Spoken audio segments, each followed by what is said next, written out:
Brad Chen was nothing like what Karen had expected. He was young, maybe 30, with kind eyes and a genuine smile that made her want to confess her sins before he'd even opened his mouth. "Mrs. Whitmore, I'm Brad from HOA Compliance. Thank you for meeting with me today." Karen led him through her house to the backyard, her legs feeling like lead. She'd spent the last hour desperately trying to find loopholes, technicalities, anything that might save her from the humiliation of being cited for the very violations she'd made a career of reporting in others.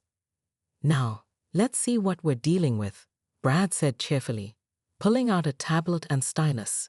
He walked directly to the fence extension as if he knew exactly where to look, which Karen realized with growing horror he probably did. "This fence section here," he said, measuring carefully, "appears to extend into the utility easement. That's a violation of Section 3.41. Karen watched in numb silence as he documented her shame with the same methodical precision she'd once used against others. "The storage shed is positioned 11 3/4 inches closer to the property line than permitted by Section 5.23. Click, another photo. And these lovely cypress trees have grown approximately 18 inches onto your neighbor's property, which constitutes a violation of Section 2.07. Click, click, click." "Now," Brad said, tucking his tablet under his arm. Normally these would result in immediate citations and fines. The fence easement violation alone carries a $500 penalty, with daily accumulating fines until corrected.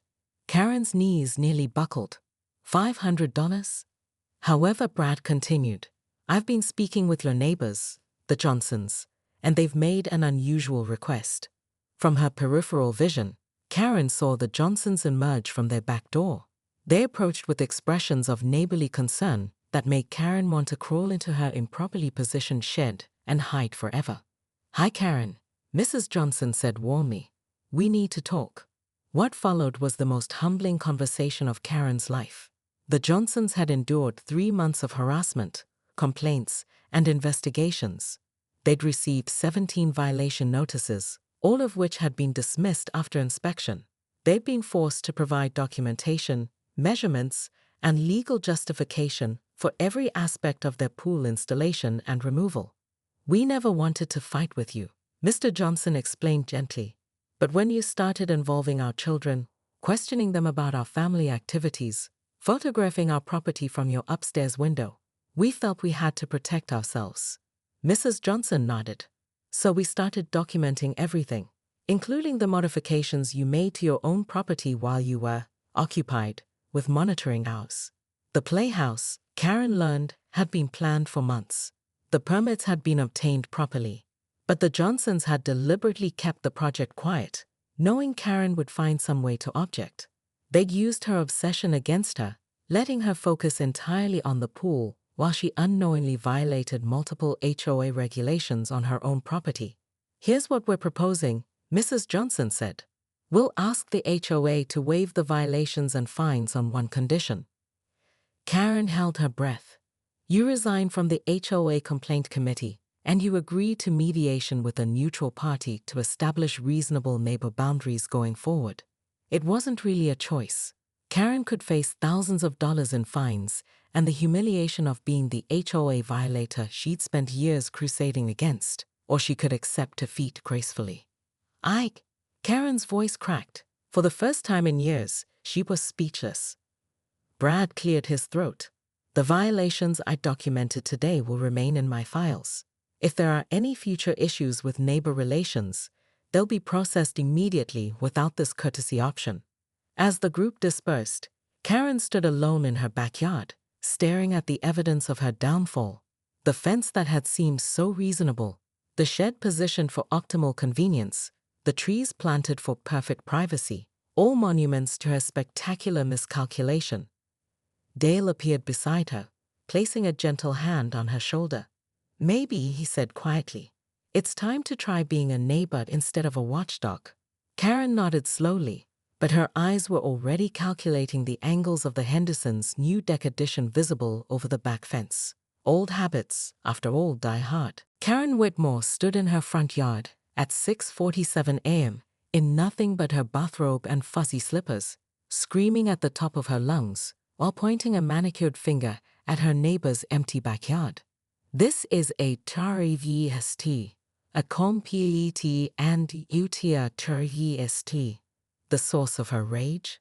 The dismantled above-ground pool that had been hauled away the previous evening, leaving behind nothing but a circular patch of dead grass and her shattered dreams of poolside complaints. 43 years I've lived in Willowbrook Estates, she shrieked to anyone within a 3-block radius. 43 years. And never have I witnessed such blatant disregard for property values. Her husband Dale poked his head out the front door, coffee mug in hand. Karen, honey, maybe we should. Deal unto you de honey me, gay Lee wait it more. She spun around so fast her bathrobe fled like a terry cloth cape. Do you see what they've done? Do you see the way STLAND they've created? Mrs. Chen from across the street paused her morning jog to stare. The Hendersons' dog started howling in solidarity, or perhaps in protest. Even the usually unflappable mail carrier, Rodriguez, slowed his truck to witness the spectacle. Karen had spent 3 glorious months as the unofficial pool police of Willowbrook Estates. 3 months of measuring water displacement, documenting noise violations, and calculating the precise impact of chlorine evaporation on her prize-winning hydrangeas.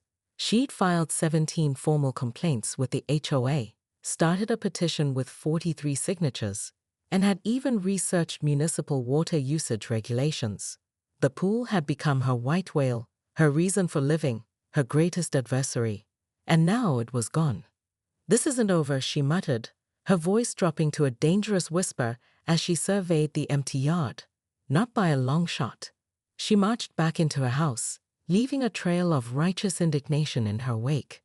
Dale wisely retreated to the kitchen, where he pretended to read the newspaper while his wife began what he recognized as her war planning routine. The aggressive shuffling of papers, the violent clicking of pens, and the ominous humming of the battle hymn of the Republic.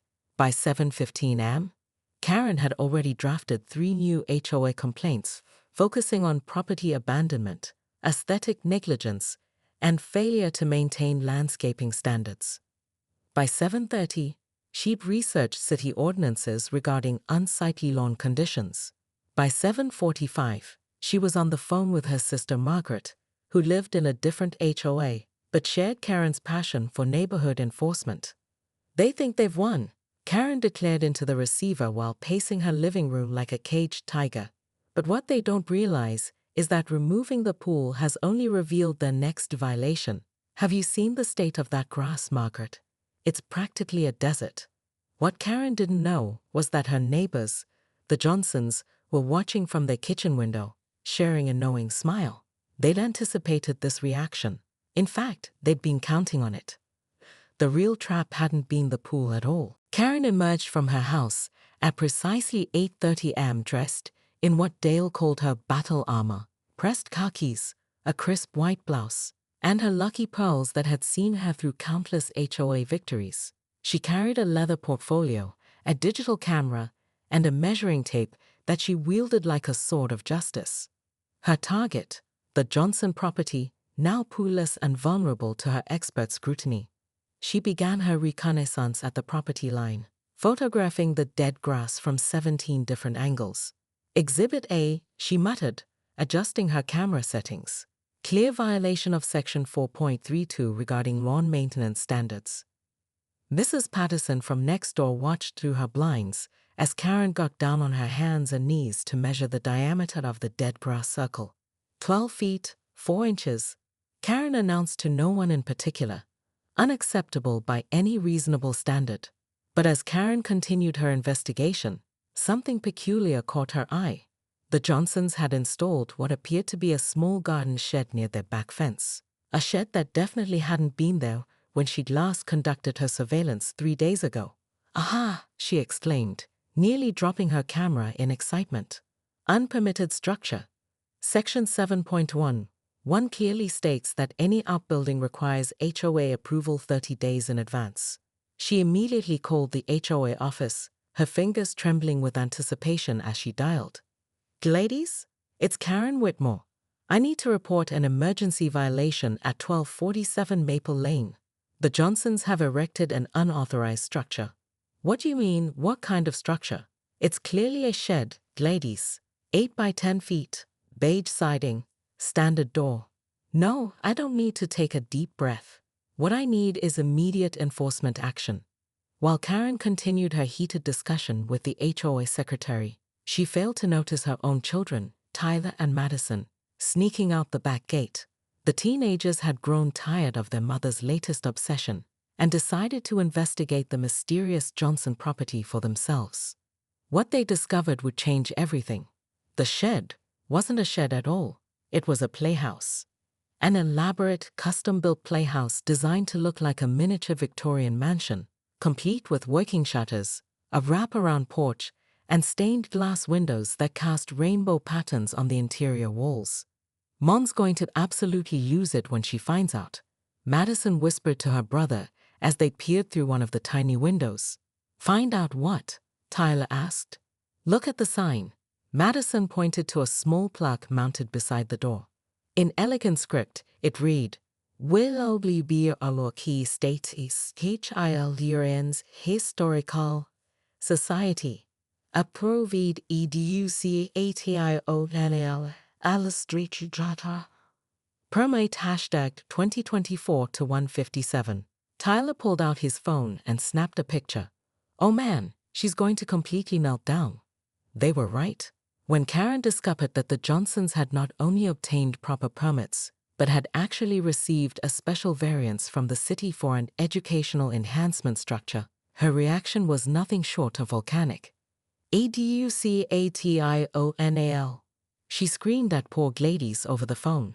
"It's a PLAYAUUSE, Gladys. A gaudy, oversized, property value destroying PLAYAUS. Mrs. Whitmore, the permits are all in order. The structure meets all building codes and HOA guidelines for educational facilities. In fact, it's quite lovely. Go until you dare tell me it's a lovely." Dale, who had been trimming hedges, dropped his pruning shears and slowly backed toward the house. He recognized that particular pitch in his wife's voice, the one that preceded what he privately called Hurricane Karen. But this time, Karen's fury had an unexpected consequence. In her rage-induced state, she failed to notice that her own property was about to become ground zero for the very violation she'd been hunting. The next morning, Karen's phone rang at 6:23 a.m. She answered on the first ring, expecting it to be Gladys calling to apologize for yesterday's educational structure debacle. "Mrs. Whitmore, this is Brad Chen from the HOA Compliance Department." Karen's heart soared. Finally, someone with actual authority was calling to discuss the Johnson situation. "Brad, thank goodness. I trust you're calling about the unauthorized playhouse masquerading as an educational facility." "Actually, ma'am, I'm calling about your property." The words hit Karen like a bucket of ice water. My property." "Yes, ma'am. We've received several complaints about violations on your premises. I'll need to schedule an inspection for this afternoon." Karen's mouth opened and closed like a fish gasping for air. "Violations? What violations? My property is immaculate. I maintain it to standards that exceed." "Ma'am, we've received photographic evidence of multiple infractions, unpermitted fence modifications, non-compliant landscaping alterations, and what appears to be an unauthorized storage structure." "Waity!" Karen shrieked so loudly that Dale spilled coffee all over his morning crossword puzzle. "The inspection is scheduled for 2 p.m. today. Please ensure someone is available to provide access to all areas of the property." After Brad hung up, Karen stood frozen in her kitchen, clutching the phone like a lifeline. This had to be a mistake, a horrible, impossible mistake. She rushed to her front window and surveyed her yard with fresh eyes. Everything looked perfect. Her lawn was emerald green and precisely edged. Her flower beds were geometrically perfect.